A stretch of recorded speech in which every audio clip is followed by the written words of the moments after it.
The Manhattan Hotel ballroom buzzed with anticipation on that crisp October afternoon in 1970.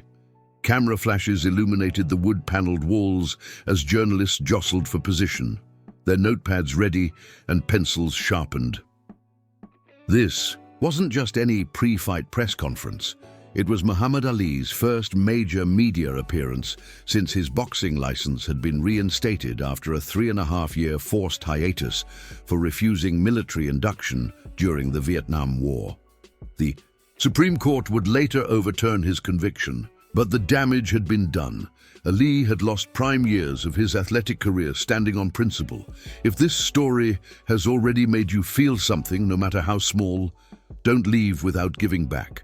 Comment and tell me where you're watching this video from and subscribe to the channel. The 28-year-old Ali sat at the center of the conference table, appearing simultaneously relaxed and alert, like a leopard resting but aware of every movement around him. His opponent, Jerry Quarry, a formidable white fighter from California, sat several seats away, looking tense but determined. Between them sat promoters, trainers, and various boxing officials who had orchestrated Ali's comeback fight scheduled for October 26th in Atlanta, Georgia. For Ali, this wasn't just about returning to the ring. It was about reclaiming his rightful place in a world that had tried to silence him for his beliefs. The room quieted as Howard Cosell, the legendary sports broadcaster, approached the microphone. With his distinctive nasal voice that had become synonymous with boxing's biggest moments, Cosell introduced the fighters and outlined the significance of the upcoming bout. "This is more than a boxing match," Cosell declared, his voice echoing through the ballroom. "This is a historic return of one of the most significant athletes of our time." When it was Ali's turn to speak, he rose with the fluid grace that had earned him the nickname the Louisville Lip before he became the greatest. His charisma filled the room immediately. "I want to thank everyone for coming today," he began, his voice strong and confident. "It's been a long time since I've been allowed to do what I was born to do, but like I always say, you can't keep a good man down. And I'm not just good, I'm the greatest." The assembled journalists laughed appreciatively, many of them genuinely glad to see Ali back in the spotlight. His absence had created a void in the sport that no other personality could fill, but not everyone in the room welcomed his return. Some still viewed him as a draft dodger, a traitor to his country, a troublemaker who didn't know his place. These tensions simmered beneath the surface of the professional decorum, waiting for a spark to ignite them. The question and answer session began predictably enough. Questions about Ali's physical condition after the long layoff, his training regimen, his predictions for the fight. Ali answered with his trademark mix of poetry, bravado, and insightful analysis of boxing strategy. Quarry responded to his own questions with the determined but understated demeanor of a fighter who knew he was being overshadowed but believed in his chances. Then came the question that would transform a routine press conference into front-page news across America. "Mr. Clay," began a middle-aged reporter from a prominent Southern newspaper, deliberately using Ali's birth name rather than his chosen Muslim name, a common tactic used by those who opposed his religious conversion and political stances. The room tensed immediately. Everyone present knew that Ali had legally changed his name years ago and considered Cassius Clay a slave name he had shed upon embracing Islam. "I've got a question about your upcoming fight," the reporter continued, his drawl pronounced as he adjusted his glasses. "Don't you think it's unpatriotic for someone who refused to serve his country to now come back and make millions of dollars from the American public? And as a follow-up, don't you worry about the reception you'll get in Atlanta, which is, after all, still the South?" The implication was clear. The undercurrent of racial tension flowed through the question like a poisonous river. The reporter hadn't explicitly mentioned race, but his emphasis on the South and questioning Ali's right to earn a living carried unmistakable overtones. The room fell silent, tensions suddenly palpable as journalists leaned forward in anticipation.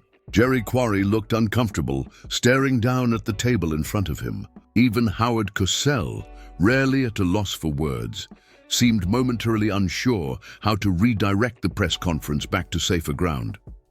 Ali's face revealed nothing as he listened to the question. His eyes locked onto the reporter with an intensity that made the man shift in his seat. For 3 seconds that felt like 30, Ali said nothing. The silence was deafening. Photographers' fingers hovered over their camera buttons, waiting to capture whatever came next. Angelo Dundee, Ali's longtime trainer, placed a cautioning hand on Ali's arm, perhaps worried that an angry response might jeopardize the carefully negotiated comeback. But those who knew Ali well understood that while his tongue could indeed be sharp, his mind was sharper. He had faced down systemic racism his entire life, from being denied service at a Louisville restaurant after winning an Olympic gold medal for America to being stripped of his title for standing by his religious and political convictions. This moment would be no different. Ali leaned slightly toward the microphone, his expression now relaxed, almost amused. The entire room collectively held its breath. "First of all, brother, the name is Muhammad Ali," he began, his voice calm but firm. "I didn't reject that other name, I just outgrew it. When a child becomes a man, he puts away childish things. When a caterpillar becomes a butterfly, it doesn't go back to crawling." Ali paused, allowing his words to settle over the room. He didn't raise his voice, didn't show anger. Instead, he displayed the composed dignity that would later make him a global humanitarian respected across political and racial divides. "Now about serving my country," he continued, his eyes still fixed on the reporter. "I've been serving my country since the day I was born. I serve my country by standing up for what I believe is right. I serve my country by showing the world that in America, a man can stand on principle, even when it costs him everything. The Supreme Court will soon decide whether I was right, but my conscience already knows the answer." Ali leaned back slightly, his hands folded in front of him. "As for making money in America, isn't that what you call the American dream?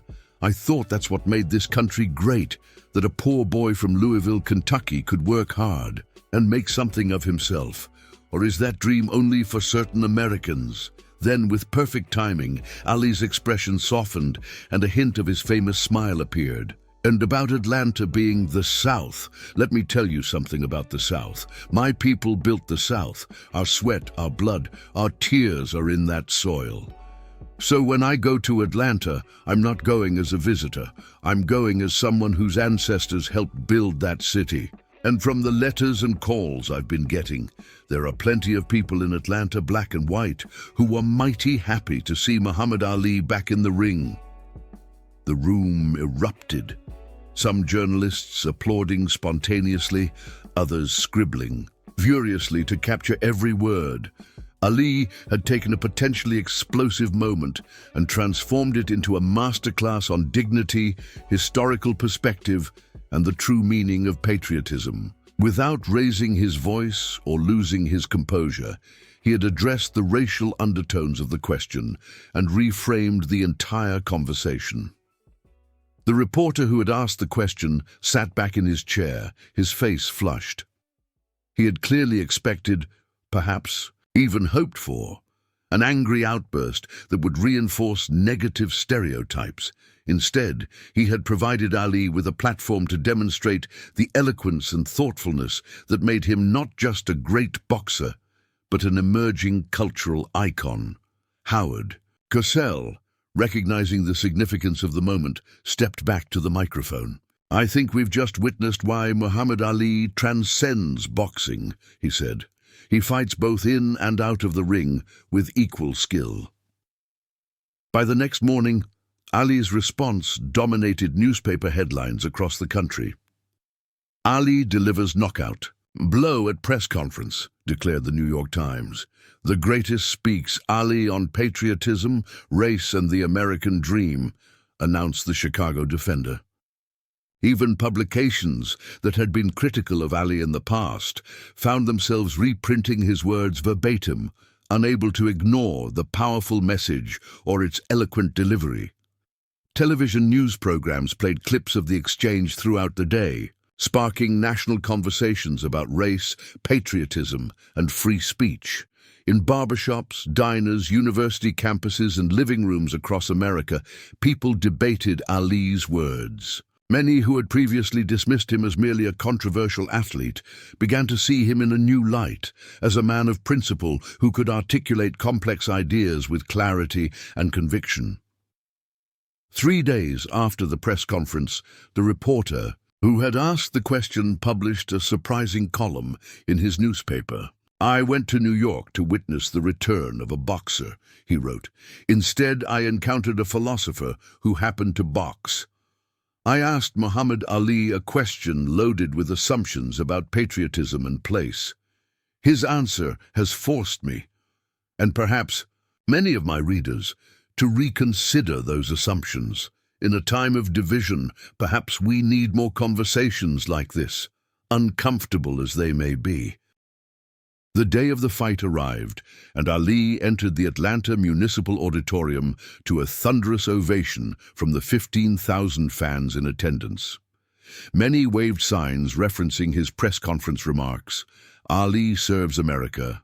The greatest is back, and Atlanta welcomes Muhammad Ali." In the crowd were faces of all colors, united in their excitement to see a man who stood by his convictions return to his rightful place.